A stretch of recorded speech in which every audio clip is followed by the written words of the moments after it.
Let me ask you something. If you moved out of your rental tomorrow, do you know how many days your landlord has to return your deposit? Do you know what they're legally allowed to deduct? And do you know what happens to them if they don't follow the rules? Your landlord knows all of these answers. And today, so will you. We're going line by line through Rhode Island's security deposit law, the actual statute, and I'm going to translate every word of it into plain language so you know exactly where you stand. Hi, I'm Wendy, founder of Wendy Advocates and host of More Than Motions TV, where we take the confusion out of complex systems so you can move with clarity and confidence. I am not an attorney, and nothing in this video is legal advice. But after 10 plus years as a paralegal and a lot of lived experience in these situations, I know how this law works. And I'm here to make sure you do too. Let's get into it.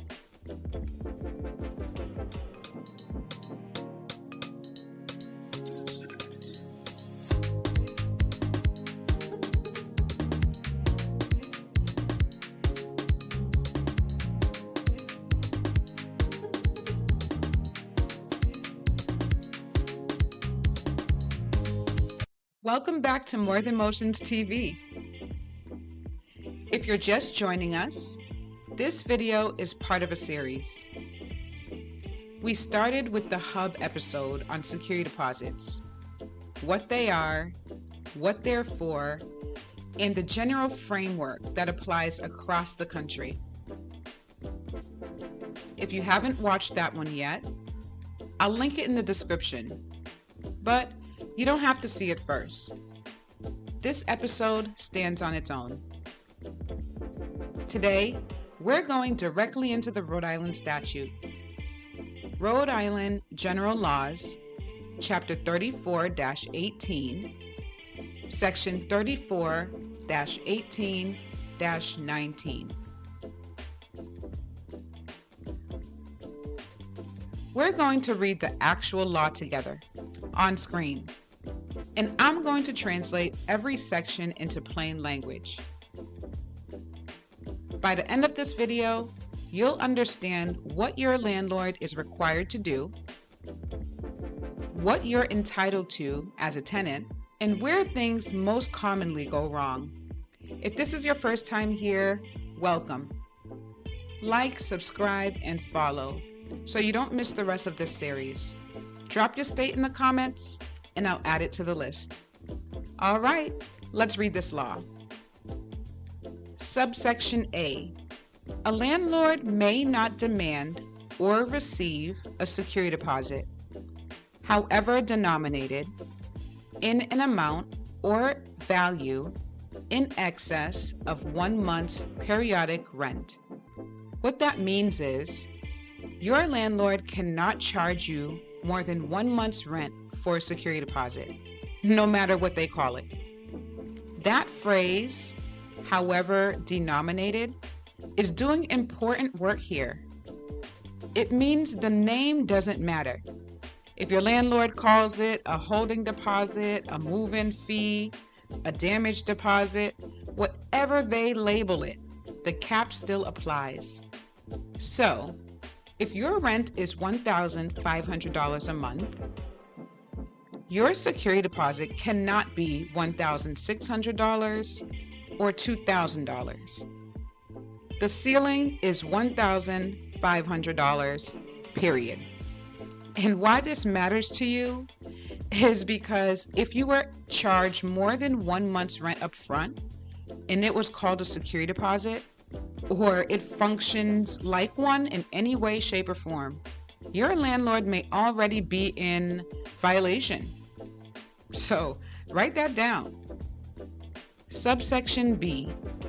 Upon termination of the tenancy, the amount of security deposit due to the tenant shall be the entire amount given by the tenant as a security deposit, minus any amount of unpaid accrued rent, the amount due, if any, for reasonable cleaning expenses, the amount due, if any, for reasonable trash disposal expenses, and the amount of physical damages to the premises, other than ordinary wear and tear, that the landlord has suffered by reason of the tenant's noncompliance with Section 34-18-24. All is itemized by the landlord in a written notice delivered to the tenant. The landlord shall deliver the notice, together with the amount of the security deposit due to the tenant, within 20 days after the later of either termination of the tenancy, delivery of possession, or the tenants providing the landlord with a forwarding address for the purpose of receiving the security deposit. What that translates to is what you get back.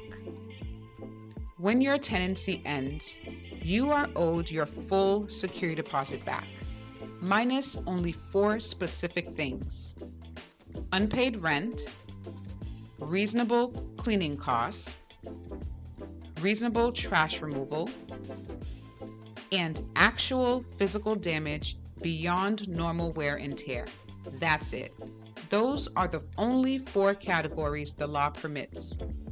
If a landlord deducts for anything outside those 4, that deduction is on shaky legal ground. Now, it mentioned normal wear and tear, and we talked about normal wear and tear in the hub video, but let's review it again. What is normal wear and tear? Normal wear and tear means the expected aging of a unit from someone simply living in it. So, nail holes from hanging pictures on the wall? That's normal. Carpet worn down after 2 years? That's normal. A hole punched in the wall from a night you were drunk? That is not normal. Scuffed paint from moving furniture? Most likely that'll be normal. But walls repainted a color that the landlord doesn't like? That may not be a lawful deduction. Now let's talk about the 20-day rule. The landlord must give you 2 things within 20 days. An itemized list in writing explaining every deduction, and whatever remains of your deposit. Now here's where people get confused.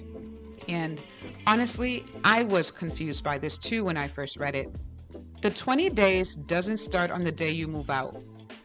It starts from the later of 3 possible dates: when the tenancy ends, or your lease end date; when you delivered possession of the unit, meaning you return your keys; when you give the landlord your forwarding address.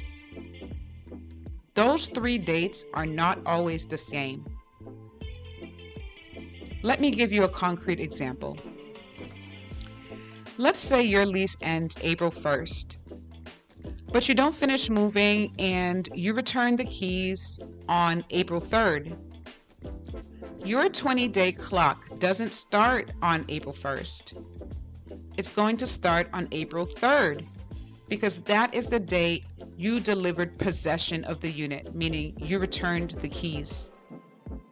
So that means the landlord has until April 23rd to return your deposit. Now, about the forwarding address. The forwarding address piece trips people up. The reason the law includes it is practical. The landlord needs a way to get the money back to you. But it doesn't have to be a mailing address. I can tell you a personal example. I paid my security deposit through Cash App, and my landlord returned it in the same way. I never needed to provide a forwarding address because there was already a clear way to return the funds. And the law is about making sure the landlord can reach you, not about the specific method. So Don't let a landlord tell you that your deposit window closed because you didn't send a formal forwarding address letter. What matters is whether they had a reasonable way to return your money. One more thing on the timeline. The law says the deposit must be delivered to you within 20 days. Not sent, delivered. That means the money needs to be in your account or in your mailbox by that date, not just dropped in the mail. This distinction matters if you ever need to prove a violation. That's exactly where a lot of landlords get it wrong. Subsection C. What happens if they don't comply? The law says, if the landlord fails to comply with subsection B, the tenant may recover the amount due him or her, together with damages in an amount equal to twice the amount wrongfully withheld, and reasonable attorney fees.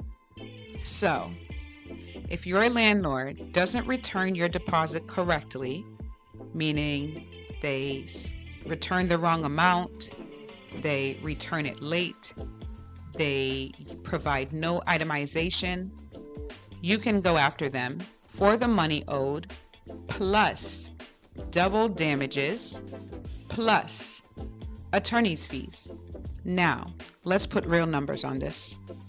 For example, you paid $1,500 as a security deposit. Your landlord keeps it without proper itemization, or they don't return it within the 20 days.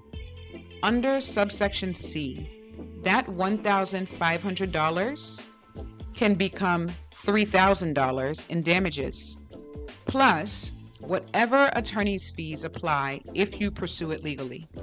Hey, if they play with your money, it can cost them. This is not a small consequence. It's why the law has teeth, and it's why knowing the deadline and the process matters. Subsection D. This section does not preclude the landlord or tenant from recovering other damages to which he or she may be entitled under this chapter. So, in other words, this security deposit section doesn't limit your other legal rights. Either party can still pursue additional damages under the broader Rhode Island landlord-tenant law. In practical terms, if you have other claims, habitability issues, retaliation, unlawful lockout, those rights exist separately. Getting your deposit back under subsection C will not, does not, should not close the door on anything else. Subsection E. What about furnished units? The law says, this section does not preclude any landlord who rents a furnished apartment from demanding or receiving a furniture security deposit if the replacement value of the furniture being furnished by the landlord valued at the time the lease is executed is $5,000 or greater, in which instance the landlord may charge a separate furniture security deposit of up to 1 month's periodic rent. So if you're renting a furnished unit and the landlord's furniture is worth $5,000 or more at the time you sign the lease, they can charge a separate furniture security deposit, but it still cannot exceed 1 month's rent. That's what they're saying. So if you're in a furnished apartment, you could be looking at 2 deposits: your regular security deposit and a furniture deposit. Both will be capped at 1 month's rent each. Both will have the same return rules. You always want to ask for documentation of the furniture's value if a landlord tries to charge a furniture deposit. The $5,000 threshold is a condition, not an assumption. Subsection F. Upon termination of the tenancy, the amount of furniture security deposit due to the tenant shall be the entire amount given by the tenant as a furniture security deposit, minus the amount due, if any, for reasonable cleaning expenses and repair, and the amount of physical damages to the furniture other than ordinary wear and tear. There's that phrase again. The landlord shall deliver the notice together with the amount of the furniture security deposit due to the tenant within 20 days after the later of either termination of the tenancy, delivery of possession, or the tenant's providing the landlord with a forwarding address for the purpose of receiving the furniture's security deposit. So, as you can see, it's the same rules as your regular security deposit. Your landlord must return it within 20 days with an itemized list, minus only cleaning, repairs, and damage beyond normal wear and tear on the furniture. So everything we covered in subsection B applies here. Same timeline, same documentation requirement, same standards. Subsection G. In the event the landlord transfers his or her interest in the premises, the holder of the landlord's interest in the premises at the time of the termination of the tenancy is bound by this section. So, if your landlord sells the property or transfers ownership while you're still a tenant, the new owner is responsible for your security deposit, not the old one. So this protects you from a landlord who sells and then disappears with your deposit. The obligation transfers with the property. If you find yourself in a situation like this, document everything. Document. And make sure both parties know where your deposit stands. The new owner, and that you know where your deposit stands. Subsection H. No rental agreement shall contain any waiver of the provisions of this section. Short and sweet. It's saying, no matter what your lease says, if it contradicts this law, the law wins. This is one of the most important lines in the entire statute.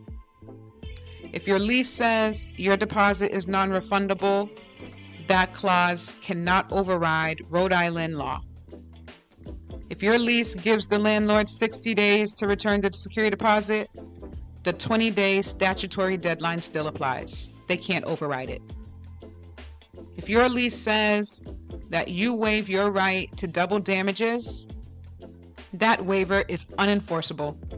A lot of what tenants experience isn't just frustrating, it's actually a violation. The law says so, and knowing that changes how you respond to it. Well, there you have it. That's Rhode Island General Laws, Section 34-18-19.